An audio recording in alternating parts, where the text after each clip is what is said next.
Hello students. So students, in the previous class, in the chapter that is why do we fall ill, we had discussed about immunization. We said that what is the immunization?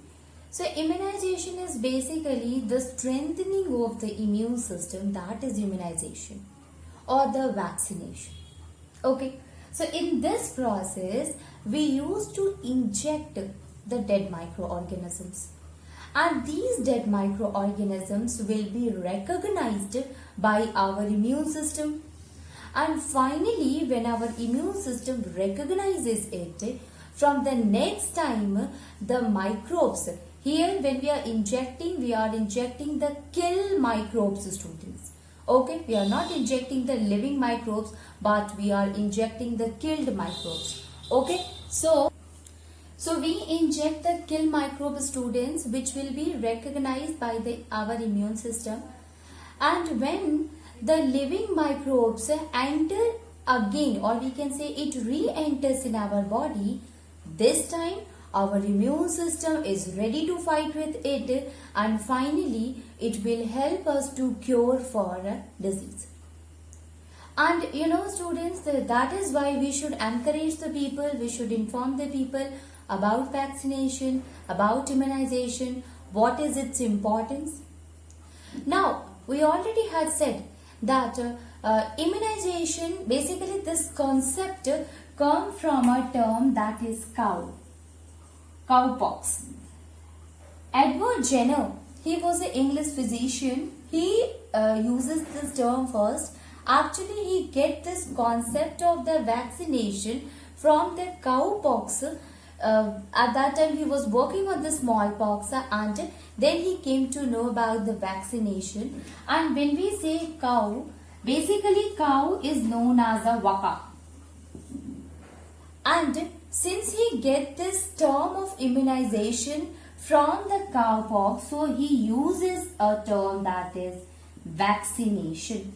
So you can understand that the term vaccination comes from the waka, and that is cow, and this word is given by is termed by Edward Jenner, who informed us, who explained the immunization process.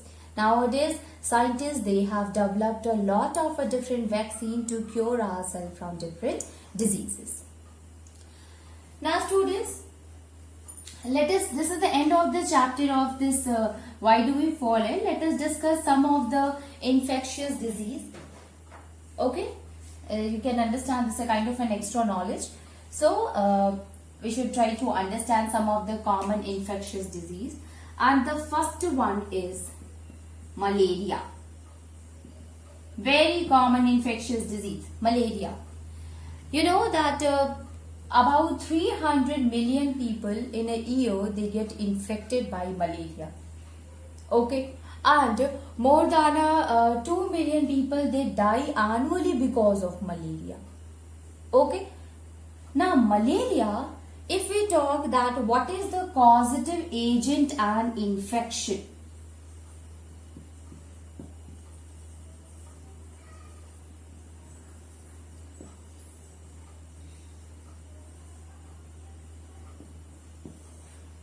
If we talk about the causative agent, students, so basically it is caused by a protozoa parasite, that is Plasmodium. Okay, so we can say malaria is caused by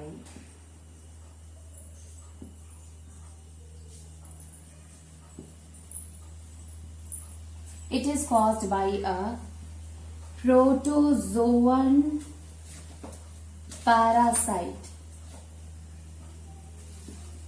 called as Plasmodium. Okay, it is caused by a protozoan parasite that is called as a Plasmodium. Okay, and basically this parasite, this protozoan parasite, it lives in the salivary gland of the insect. Especially, you see, insect, if we'll talk, it is basically present in the female Anopheles mosquito. When she sucks the blood of a person, of an infected person who is already having this parasite, that is Plasmodium. So when it is sucked by the female Anopheles, it will remain stick on the salivary gland of the female Anopheles mosquito, and later on this will be transferred to a healthy person when it bites a healthy person. So we can say the infective agent, the stage of Plasmodium is present in the salivary gland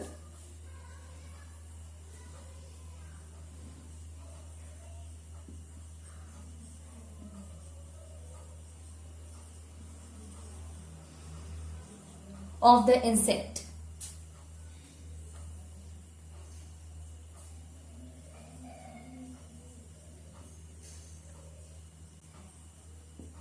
Especially when we talk about the female Anopheles mosquito.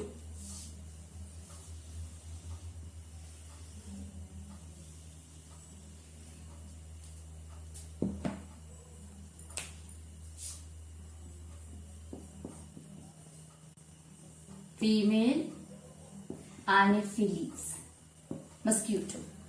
Okay. Now, when it suck the blood of a healthy person, suck the blood of a healthy person, this Plasmodium will, from the salivary gland of the mosquito, will enter into the body of a healthy people or a healthy organism. Okay, person. It reaches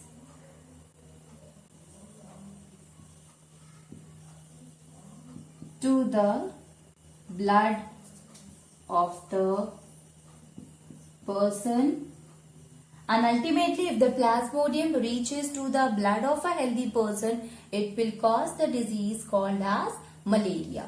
Okay.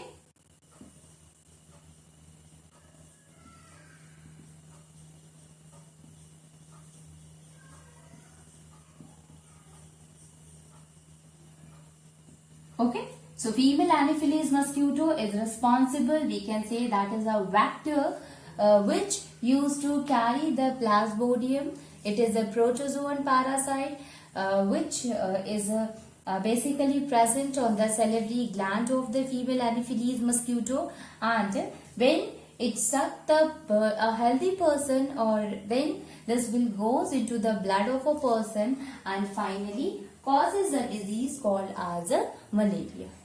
Okay. Now, what are the different symptoms? How you will come to know that a person is suffering from malaria? So, you see, this is all about the causative agent. Now, let us see that what are the different symptoms by which we can say that a person is suffering from malaria. Symptoms.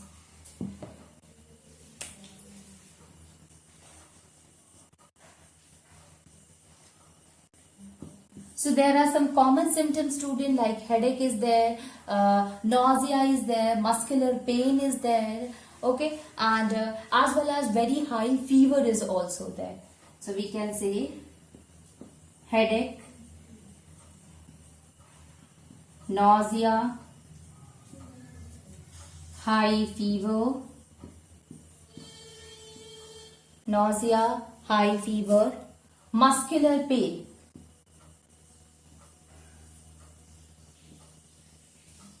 Are the main symptoms of malaria.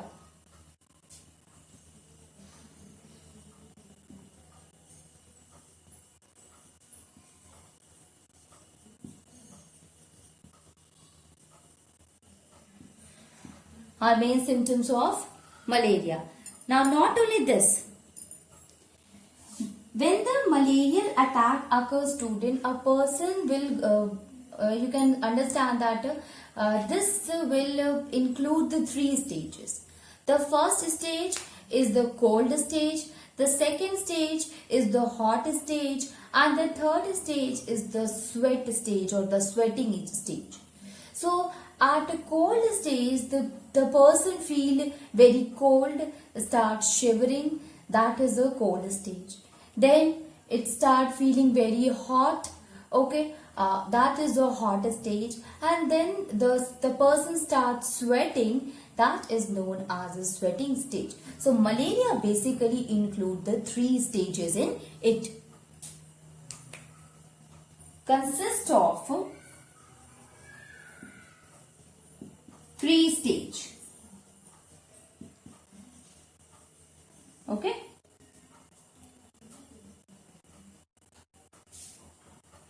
First one is cold stage.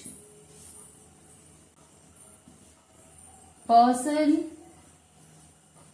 feel cold and starts shivering.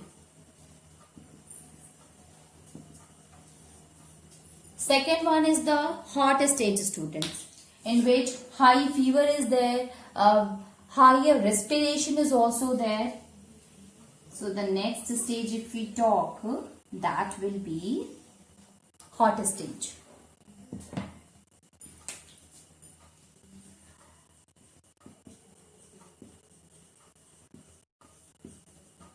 High fever,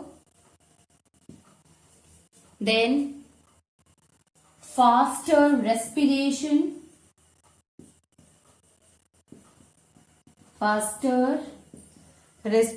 is there, students. Heartbeat, not only the faster respiration but faster heartbeat will be there. So this is the next stage. Then third stage is the sweating stage, and in this one the temperature goes to down. Okay, so first stage is the cold stage, when the person starts feeling very cold. The second stage, in which the person starts feeling like a fever, and they breathe very fast, their respiration rate, their heartbeat rate increases. And finally the shivering stage, in which the person start shivering, the temperature goes very down. Okay, so we can say sweating stage.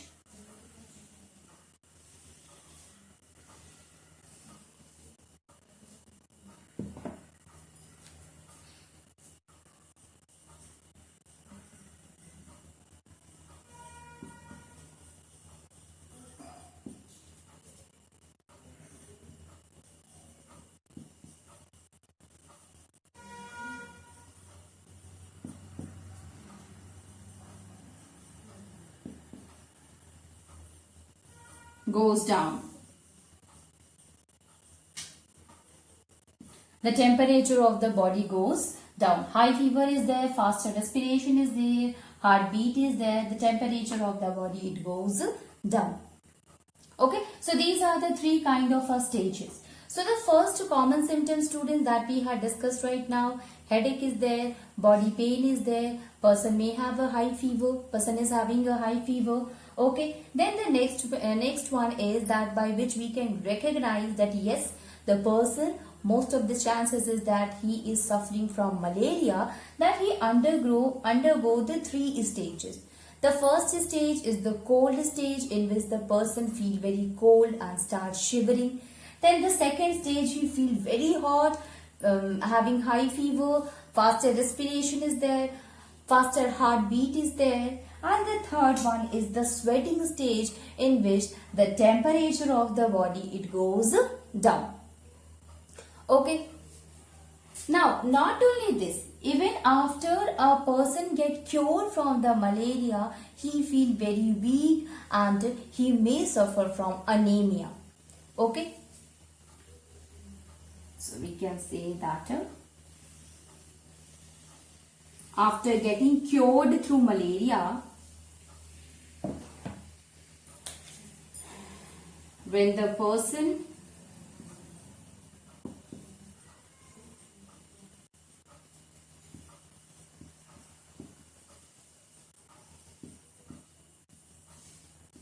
from malaria, when the person got cure from malaria, the patient become weak and anemic.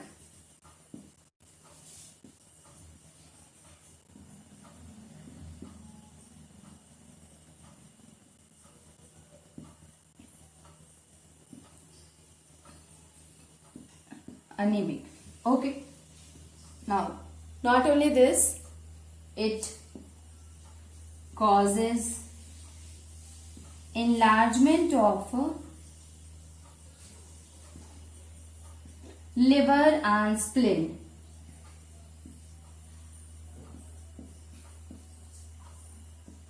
Okay, so when the person got cure from malaria, the patient become weak. The patient will got anemia because of the loss of the blood, students. Okay, and you see, students, the plasmodium basically it affect the liver and finally it will enter into the blood. Okay, so it will affect the liver, and due to this, in case of malaria, our liver as well as our spleen got enlarged. Okay. So we can say that the symptoms, it also include the enlargement of the spleen and the liver. So this is all about the symptoms. Now, we know that it is a symptoms, but you know that we should prevent it. We can prevent the attack of the plasmodium or the disease that is malaria to us.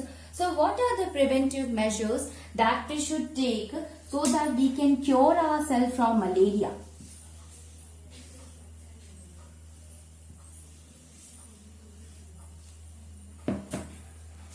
You know that the malaria basically it occurs through the attack of a mosquito, especially the female Anopheles mosquito. It used to carry the plasmodium in the salivary gland. So if we control the growth of mosquito or entrance of mosquito in our home, then ultimately we are able to reduce the attack of a mosquito or the cause of malaria. Okay, so we can say better what we can do, we should prevent the entry of the mosquito first, and for that we can use a wire gauze in our doors and windows, because you know that from the doors and the windows mosquito get entered in our home. So we have to prevent the entry of the mosquitoes. Okay. So use wire gauze. Wire gauze on the doors, window to prevent the entry of the mosquitoes. Okay, so use wire gauze on the door, windows to prevent the entry of mosquitoes. Second one is, okay, now even the mosquito entered, so we use insect repellents, okay, or mosquito repellents to kill the mosquitoes. Okay, so use of insect repellent to prevent mosquito bite. Okay, use of insect repellent to prevent the mosquito bite. Next one is, not only this, student, we should sleep under the mosquito net. Okay, even though you are having the wire gauze, you are using the insect repellent, even then also we should prefer mosquito net to protect ourselves from the attack of the mosquito. Okay, so we can say that the entrance of the mosquito will be, now see, sleep under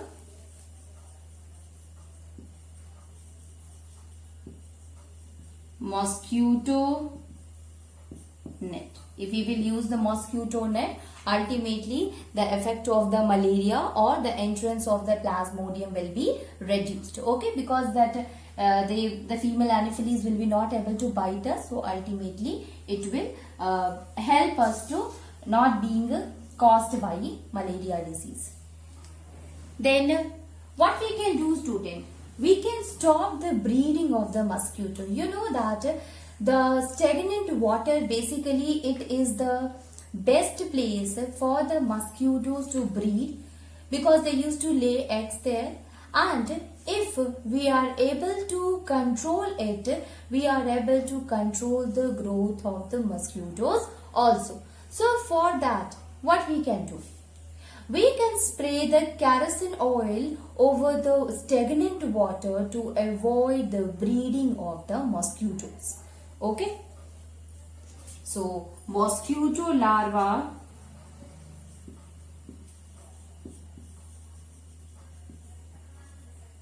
should be killed by sprinkling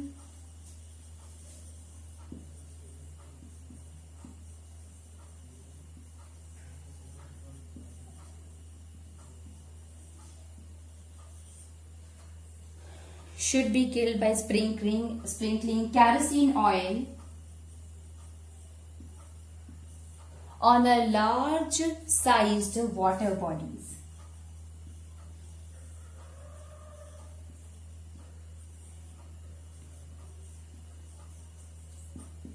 You see, student, basically oil it make because they need water. The larva, they need water, and when you throw the oil on the surface of the water, ultimately the larva will be float on the surface of the oil.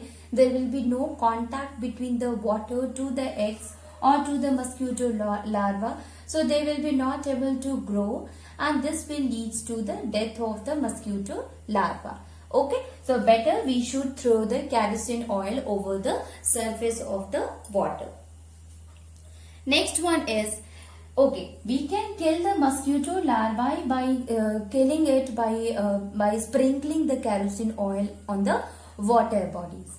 What about the adult mosquitoes? How can we kill the adult mosquitoes, student? By using insecticides. You know that a lot of insecticides are available in the market, which like hit sprays their students. So this is basically used to kill the adult mosquitoes. Okay, so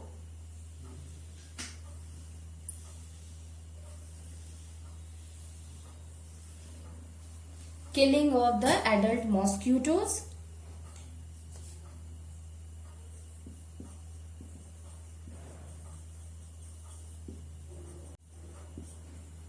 Kill adult mosquitoes by spraying insecticide.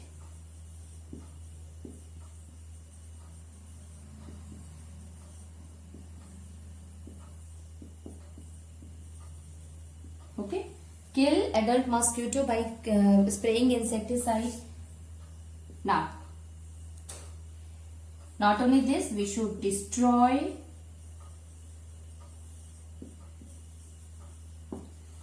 the mosquito breeding places. Then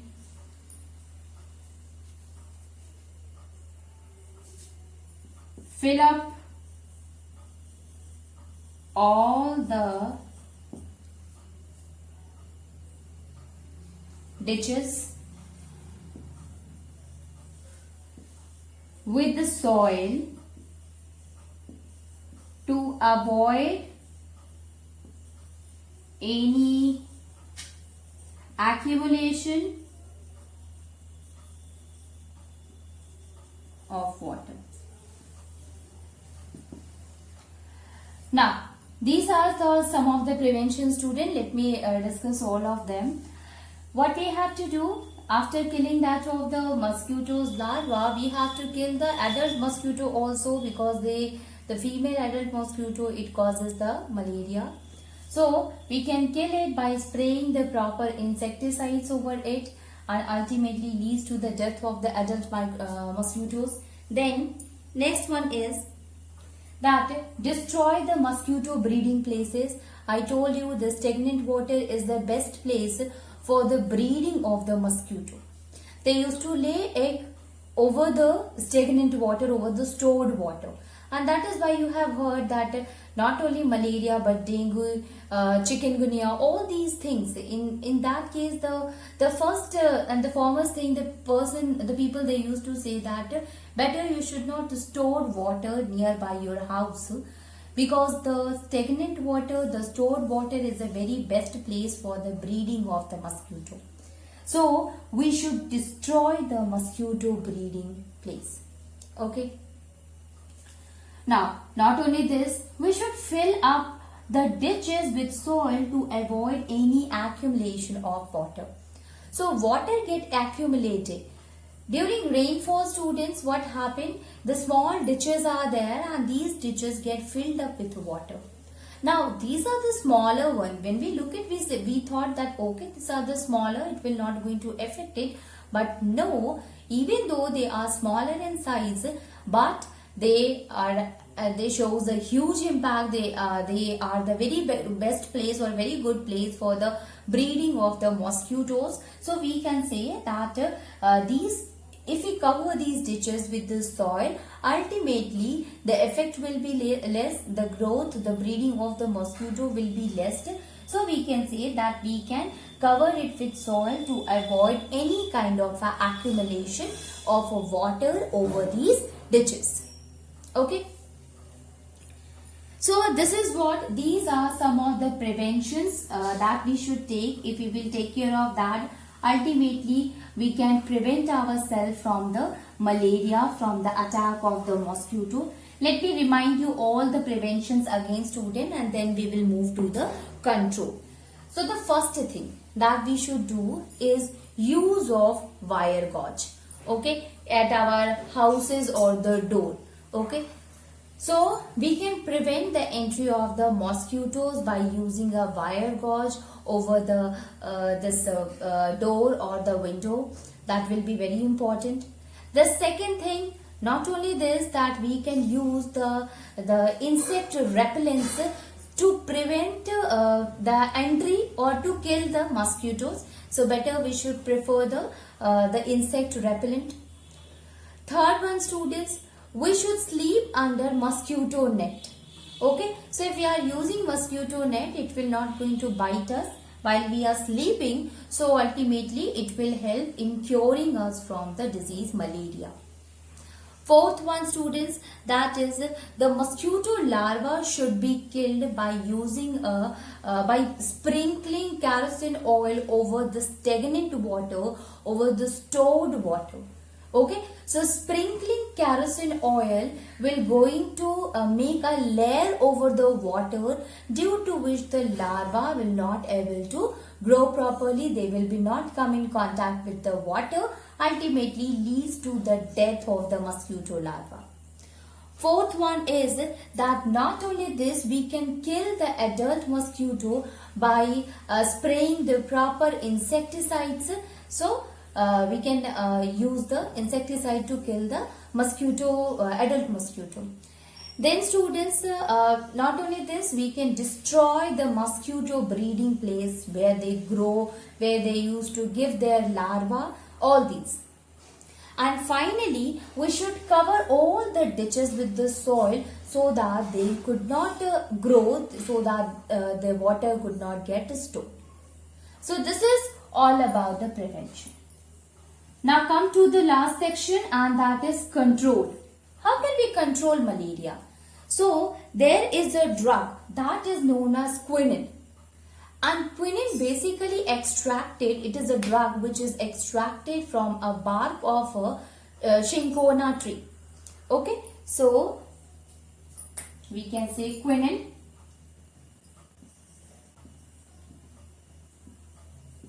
A drug which is extracted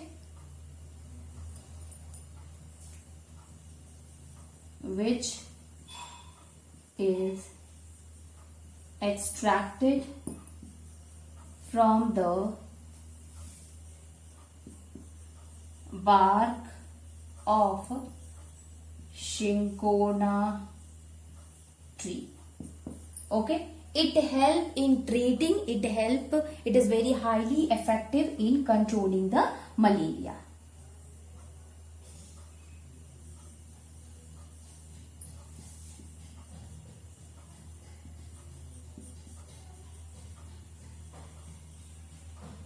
Okay, so quinine is the drug that we can use to control ourselves from the effect of malaria. Okay.